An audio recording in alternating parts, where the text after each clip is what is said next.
writing just was not my thing. I got into a field where I could talk, where I could do trainings, and my workbook materials included boxes that had nothing in it so that you would take notes on whatever I'm saying, so I didn't have to write it. And literally the program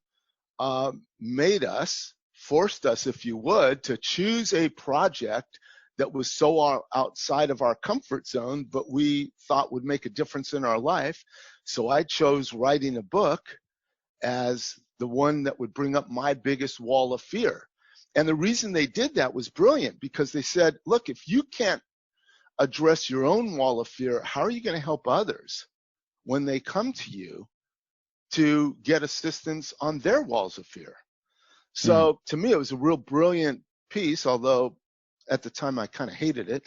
But once I went through that process and kind of learned my voice in writing and overcame all my limiting beliefs and fears and judgments about it, that's what's now led to the writing of my 5th book, B State, which is all focused on, the B stands for breakthrough.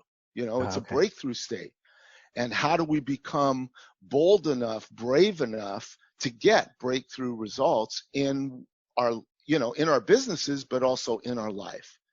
And that's what the book is about. It's really taking the 30, 40 years that I've been doing this, and it was my way of saying, okay, here's the secret sauce to getting accomplished those things you never thought you could. So the audience who listens to this are primarily, newer business owners. Yes. And I know your main focus is C-suite for larger corporations. But how could somebody who is just starting a company take some of the training and the context of your book and apply it into their lives to launch a successful organization? Well, in reality, we have a whole section of our business dedicated to entrepreneurs and to small businesses. So we apply this to both groups, even though when you're asking about my bio, I work mostly with larger companies, but the rest of my firm actually works with smaller companies and startups even. Okay. So the real key in this is that it's a mindset change.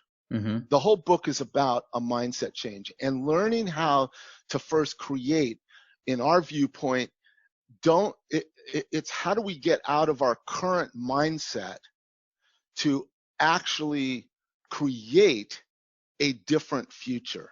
Okay. And that's what we refer to as your picture of success. But it's where most people make the mistake of going to the outcomes of their picture of success or their vision or their purpose. What we do is we actually flip it to how do you need to be showing up when you accomplish those outcomes that you dream of? Who would you have to be to have a successful business? That's what the picture of success is. It's what would that mean in terms of your behaviors? What would that mean in terms of your mindset, your belief system? What would that mean in terms of the service that people would be, feeling that they're getting from what you're offering? It's really getting so focused on you as you're being in that state, as opposed to what you're going to accomplish in that state, because ultimately it's us that's still showing up. Yeah. So we have to show up in a different way if we're starting a new business, or if we have a successful business, but it's it's taking over our life. Great, then we need to change that. So it starts with a picture of success instead of let's correct what's not working until I get to where I want to be. See, that's the old mindset. Okay. Let's correct everything that I'm doing wrong, everything that I'm, not good at. Let me correct all those so I can be a better person. No. You're a great person as you are. Yeah. All we need to do is get you out of all those limitations. So we put you in a state of what would ideal look like? Yeah. What if, so I speak a lot of time with students and people who are just starting off, and what if they don't know what success looks like? how do you help them like actually find a model of success that not only resonates with them, but also is one that they could then work and strive to? Yeah, that's a great question. I mean, that's an awesome question. And it's awesome because you can't know what you're not ready to know yet. Right. You know, it comes mostly from experience. And even there's a lot of talk today about know your purpose. Well, quite honestly, I didn't discover my purpose for years, decades. And that didn't mean that I didn't have a purpose. I had a purpose, and then the purpose shifted, and then the purpose shifted. So, let me give you an example of that. My first purpose was being a high school teacher. I just wanted to teach kids math in school. And I was a math teacher, and I loved being a math teacher. Didn't like administration so much. Didn't like the limitations that they brought on to the students that I was propelling forward. So then I got frustrated, and I said, okay, I got to get into something different. So I went into what I thought was going to be a marketing career. My purpose is, how do I improve businesses in their marketing? And I studied for that. But while I was studying for that, went to an organization development class. And then all of a sudden that became my purpose. The point of this is that your purpose is going to change as you evolve as a human being. And you're going to continue expanding. And as you expand, your purpose will change. So my purpose when I first got into business was just doing training.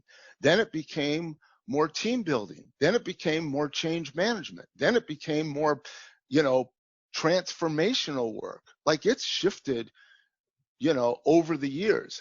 So my advice to all young people and people who are in whatever state they're in today is, what's your purpose today, given who you are, given what service you can be for others? Just make that your purpose and go out there and do it. And gain experience from doing it.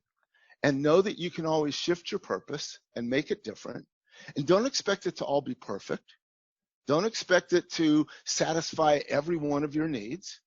I did a study once of both business owners and people unsatisfied with their jobs. And I had them write down everything that they were not satisfied with and everything that they were satisfied with. And guess what? No matter who it was always around a 60-40 percentage. 60% that I was satisfied by, 40% that I wasn't satisfied by. But here's the key. That was for the person who loved their job, and that was for the person who hated their job. And it was like, oh my gosh. And I did that because a friend of mine hated his job. So I said, you know what? Let me get some reality check going.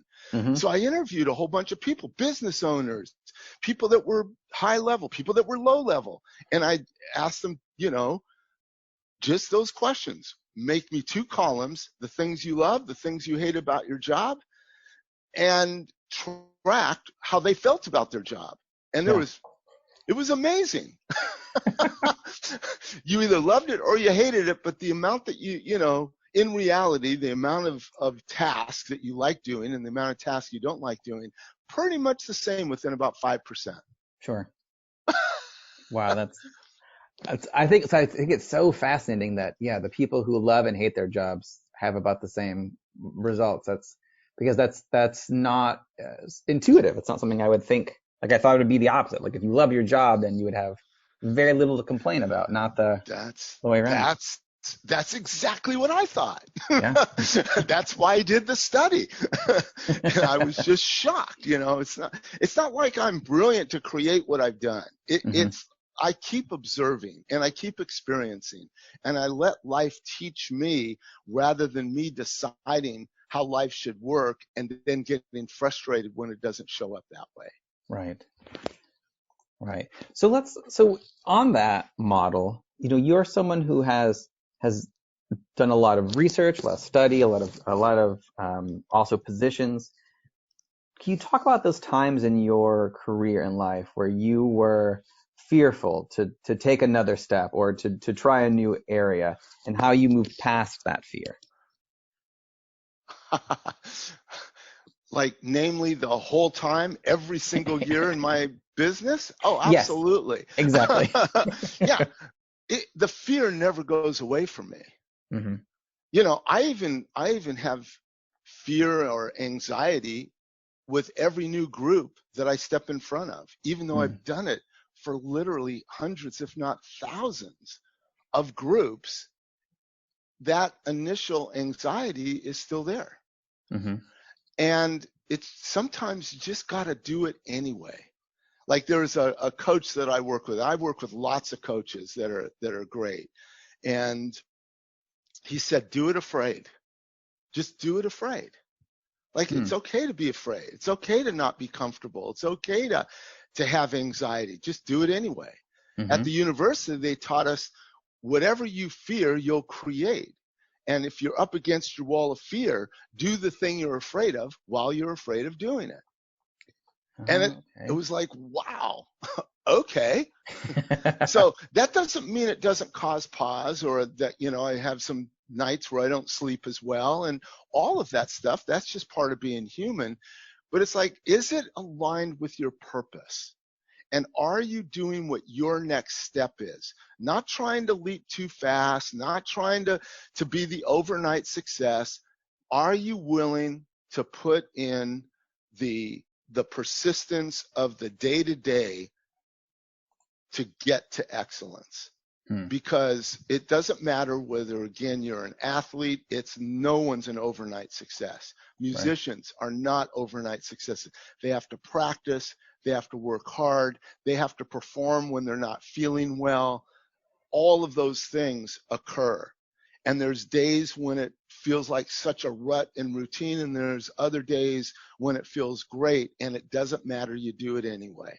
Yeah. So for me, it's more about, how do you work with yourself? How do you listen and make adjustments, and not just push through, but get coaching, get support, learn from others, be a student of what you're trying to be an expert in. Like, I've done most of my books are on accountability, personal accountability, team accountability, organizational accountability. That's my expertise since 1985. Okay. So I've been doing it for decades, and I'm a student of accountability, not an expert of accountability. I'm still learning. Good to know. So with that and everything that you've done and experienced, what would you say has been the best advice that you have ever received?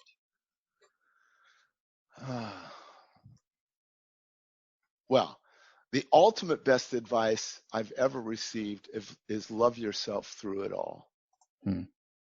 Because for me, when I go into self-judgment, it takes me down a very negative spiral. And it doesn't leave me open for creativity, innovation, inspiration. So it's like, you got to love it all. You got to love the good. You got to love the bad. You got to love the mistakes you make along the way, and really value and be grateful for the learning, grateful for those that come into your life in magical ways that, you didn't plan, but all of a sudden they showed up and moved your business along. Like, it's great to do your planning, but don't get hooked on it.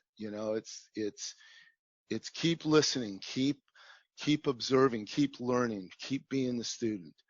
I have had people come into my organization, become experts at our work, leave the organization because they chose, to get a job somewhere in a really good position.